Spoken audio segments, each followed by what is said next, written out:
Hi everyone, welcome to Chapter 8, Problem Solving and Decision Making.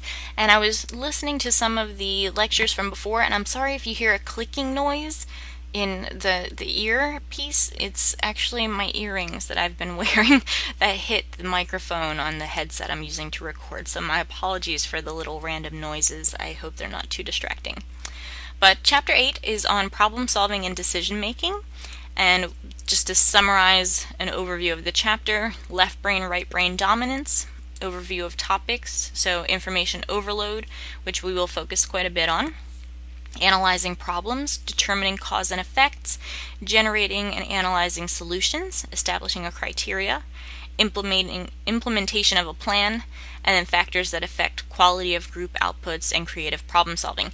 So basically all this is a huge chapter on a general problem solving sequence. So if you've taken any group courses or any training protocols in conflict management or in group or team interactions, you've probably encountered this problem solving sequence before. So starting off in the chapter, there are a few quizzes that you could take for your contribution to the discussion for the chapter. First is the left brain versus right brain dominance. This is a really interesting thing to check out if you haven't done so already, and many of you might already know which side of your brain you're more dominant in, but you might not. So this is an interesting exercise to go through, and don't take it too seriously. Okay, so overview of topic. There are different problem orientations that are used pretty frequently. So win-win methods are usually found to be the most successful in problem solving. It makes sense. Think about any conflict or argument you've had with either a coworker or a spouse or a friend or a sibling, whatever it is.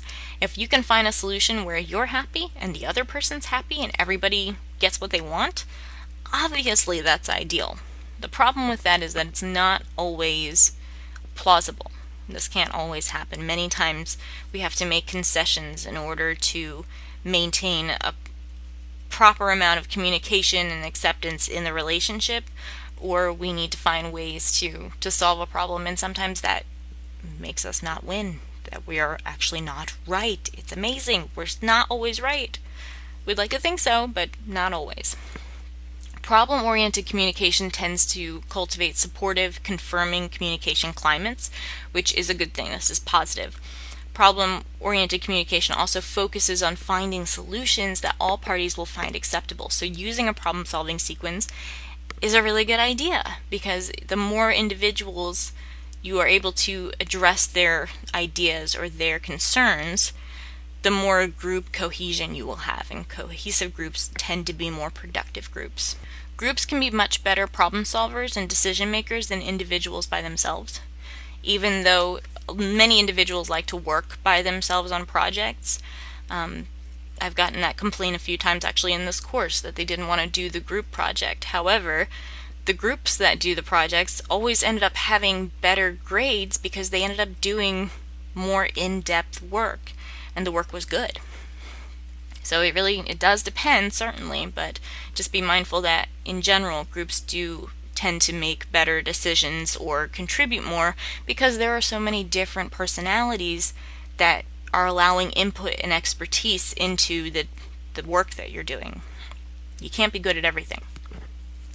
So information overload I'm going to focus on for this part of the lecture. This is too much input. This is when we are at capacity.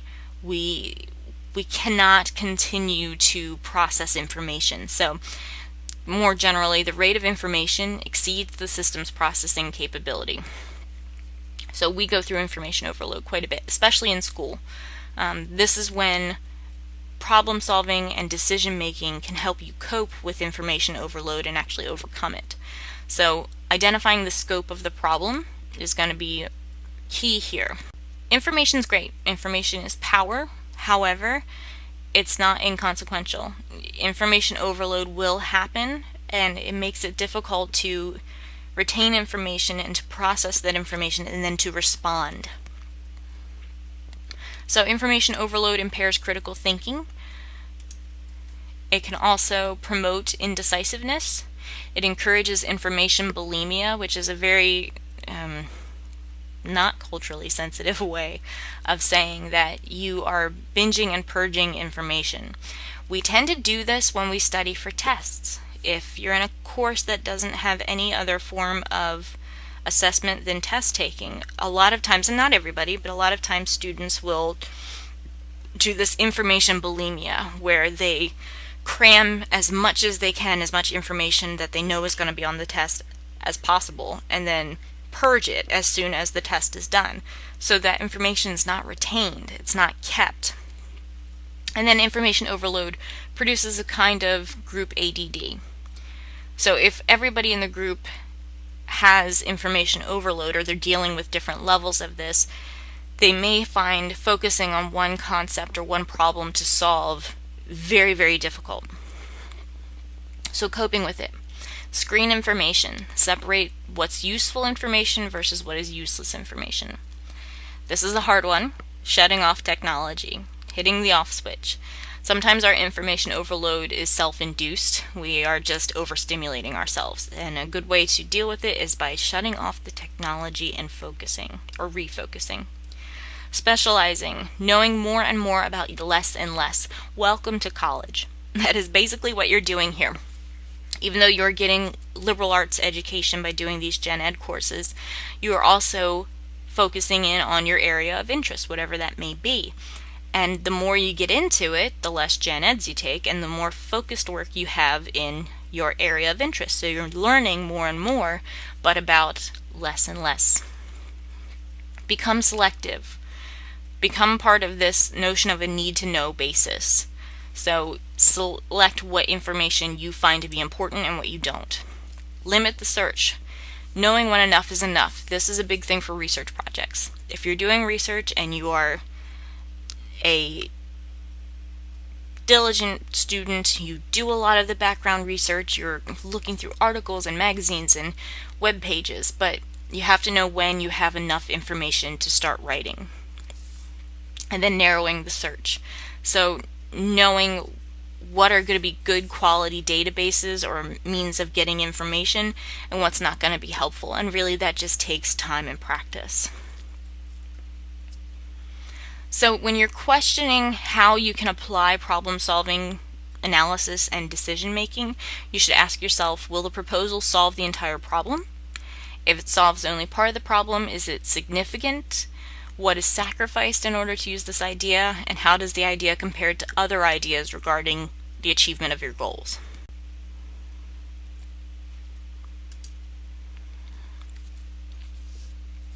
Moving forward to maintaining flexibility. With or without technological links, one needs to be pretty flexible in problem solving and decision making. So knowledge of systematic approaches can be useful in 3 different ways. Provide strategies for teamwork, guide agenda designs, and remind members of essential elements so they don't miss something important when they're thinking through their tasks. Being flexible is very important. You can go too far in overseeing what people do. You can end up being a little bit too overbearing, or sometimes people can be too flexible to the point that nothing actually gets done. So you do need to have a plan, a strategy in place, but just be mindful that not everything is going to go the way you assume it to go. So identifying problems is the first part of this problem-solving sequence to pay attention to. So you want to identify and analyze what the problems are. Figure out what the difficulty is, pinpoint where it's coming from. From there, you can determine if it's a cause and effect relationship, if it's something that can be easily addressed and identified, or if it's something that's going to throw the entire group, project, or whatever you're doing off course. You want to generate possible solutions for the problem. So this is where a lot of brainstorming comes in, and the chapter talks about this quite a bit. The best way to do this, establish a criteria for testing out possible solutions. Be mindful that many times the first idea is a good one, but don't settle for just the first idea. Don't say, oh, great, good, we'll try that, that'll be perfect. Make sure you brainstorm with the entire group and get multiple ideas. And there are multiple reasons for this. One, If the first idea that sounded great doesn't actually work, but you didn't talk about any other options, you have to start this problem all over again. Well, let's figure out what the problem is again. Let's generate more solutions. And that takes more time. If you have a list of possible solutions and criteria, then you can try one. If that doesn't work, you move to the next.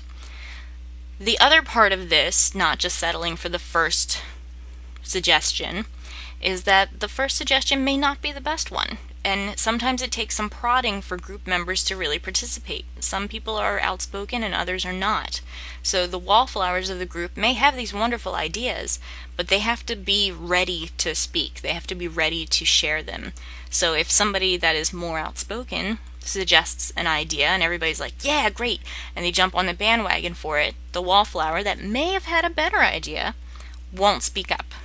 So you want to make a plan for implementation and then test out whether or not it's going to work. And if it doesn't work, then you start back over into the sequence and try another one. And you keep doing that until you find the proper solution to the problems. Okay, the next thing I'm going to talk about are the 4 stages in creative problem solving. The first is investigation, so gathering information and attempting to understand the nature and cause of the problem. Imagination, engaging in free thinking by removing process and mental roadblocks. This is where you do a lot of free brainstorming. Incubation, where the group allows a period of time in which imaginative ideas can percolate and recombine in different ways. So the group may take a break or focus on something else and then come back to the main point, the problem. And then insight, the aha moment that occurs and a new approach or solution emerges from the group. So many times this happens in close succession to the incubation stage. Brainstorming, again, is a big part of the chapter, and they really go into great detail starting on page 359, so I do urge you to skim through that, as well as the nominal group technique, also known as NGT. So if you see that throughout the chapter, that's what that stands for. They have different phases in the nominal group technique, first being idea generation, second, evaluating and voting on the idea. And really this works as a condensed form of the problem-solving sequence, so you can think of it in that way. The next is the decreasing options technique, so this is kind of a narrowing down idea where they generate ideas, post on the ideas, and then kind of start sorting out what works and what doesn't, and narrowing in. 365 is an interesting questionnaire to consider for your discussion post for this chapter, and this is the what is your decision making style.